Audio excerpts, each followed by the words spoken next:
দেশকে শক্তিশালী করতে পররাষ্ট্রনীতি বাস্তবায়নের ক্ষেত্রে পেশাদারিত্বের গুরুত্ব দেওয়ার পরামর্শ দিয়েছেন বিশ্লেষকরা। নইলে ভবিষ্যতে বড় ধরনের প্রতিবন্ধকতার মুখে পড়তে পারে দেশ।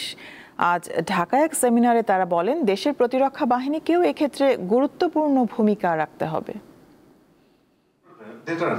বিস্তৃত পররাষ্ট্রনীতির দিকে বাংলাদেশ শীর্ষক সেমিনারের আয়োজন করে institute for policy governance and development IPGAD। বিকেলে রাজধানীর একটি হোটেলে আয়োজিত সেমিনারে বক্তারা বলেন, শক্তিশালী প্রতিরক্ষার জন্য শক্তিশালী পররাষ্ট্রনীতি প্রয়োজন, না হলে দেশ বিপদের মুখে পড়বে। বাংলাদেশের স্টেবিলিটি চাই, সিকিউরিটি চাই, যেটা আপনার ডিফেন্সের ব্যাপারে সবাই বলেছেন। আমাদের কাউন্টার টেররিজম পলিসি অনেক স্ট্রং হতে হবে। গত 17 বছরে আমাদের কোনো ফরেন পলিসি ছিল না। আমাদের আওয়ামী লীগের সময় যে পলিসি ছিল সেটা হচ্ছে অ্যাপিজিং সাম অথরিটিয়ান গভর্নমেন্টস।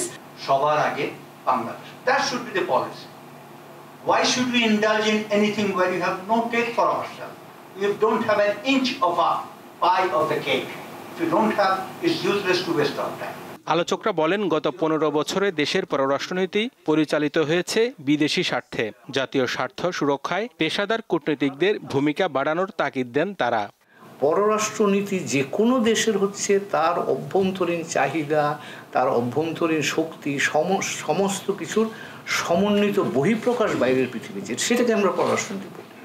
কাজে সেই জায়গাটা যদি আমাকে যেতে হয়, তাহলে এখানে আমার একটা স্ট্রং কোঅর্ডিনেশন, স্ট্রং গ্রাউন্ডিংটা দরকার। এই কাজগুলো করার জন্য আমার প্রফেশনালাইজেশন দরকার। ফরেন পলিসি প্রফেশনালস হতে হবে। Foreign policy is the first line of defence. এবং অবশ্যই তো যদি সাংঘাতিকভাবে একটা আলোচনা না থাকে, ক্ষেত্র না থাকে, পরামর্শ না থাকে, কিভাবে ফরেন পলিসি স্ট্রাকচার করা যায়? জনগণকে সম্পৃক্ত করতে, দেশকে সম্পৃক্ত করতে হবে। তো আজকে এগুলো সবই সম্ভব। যদি একটা কোনো ইস্যুকে সাংঘাতিক বার্নিং ইস্যু মনে করি, তাহলে এটার জন্য একটা যথেষ্ট নাম্বার অফ সিগনেচার করতে পারলে parliament should be obligated to discuss that. দেশের স্বার্থকে অগ্রাধিকার দিয়ে আগামীর পররাষ্ট্রনীতি প্রণয়নের আহ্বান জানান আলোচকরা।